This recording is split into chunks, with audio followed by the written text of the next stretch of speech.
کہ کئی سالوں سے یہ سلسلہ جاری ہے پورے پاکستان میں، اور بالاخص کوئٹہ سے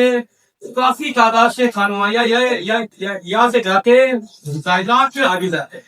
اور یہ سلسلہ ہمیشہ ہے، یہ پہلی کاروائی نہیں کی، ہمیشہ یہ پران ہے ہمارا۔ لیکن اس سال ہم دیکھ رہے ہیں کہ 14 جولائی کو 3 ملکوں کی میٹنگ ہوئی تہران میں، محسن نقوی صاحب،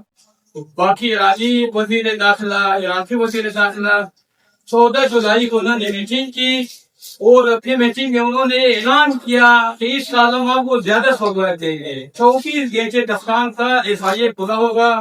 ظاہر کہ کوئی مشکلات نہیں ہوگی، 24 گیٹیں کام کریں گے، حتیٰ کہ ایرانیوں نے بھی کہا کہ ہمارا عزت سیدھے اس بار پہلے انہوں نے، لیکن 10 دن کے بعد یا 11 دن کے بعد، بالکل 10 یا 11 دن کے بعد وزیر داخلہ یہاں آگے ہفتے کے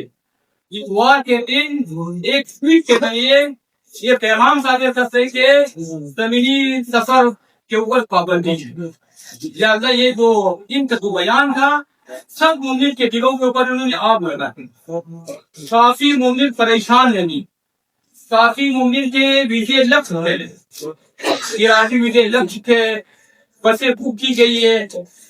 اور ابھی جو میرے ساتھ خواہشات سے 12 دنوں سے یہ لوگ یہاں موجود ہیں، ان کی پہلے ہی رہنمائی تھی، 12 دن سے یہ یہاں پر موجود ہے، کہ 5 بسیں ہیں، 9 تاریخ کو ان کے بس کی چیزیں ختم ہو ایکسپائر ہو، 2 دن رہے، ابھی تک حکومت کا بطور سے کام لے رہے ہیں ہمارے ساتھ، یعنی ہمیں کرتے ہیں کہ بیوقوف بنا رہے ہیں، ہمیں سارے سے میں لوگوں نے کو بیوقوف بنانے کی کوشش کر رہے ہیں،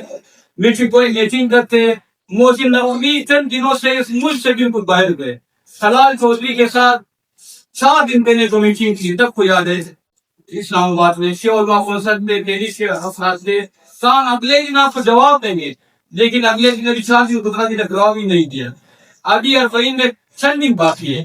اگر ان 2 دن میں اگر نہ نکلے تو ہزاروں زائرین کے اربوں روپے رک جائیں گے،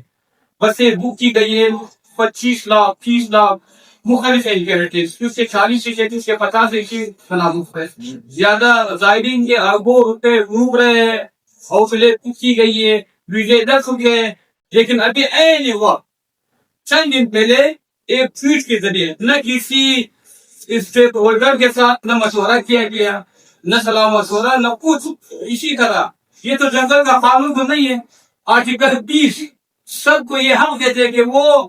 اپنے مذہبی رسومات انجام دے سکتے، یہ نوات رسول خدا کا یہ کہیں نہیں، زیادہ ہمیں یہ بھی تو یہ سمجھتا ہوں کہ یہ ہمارے ساتھ یہ مذاق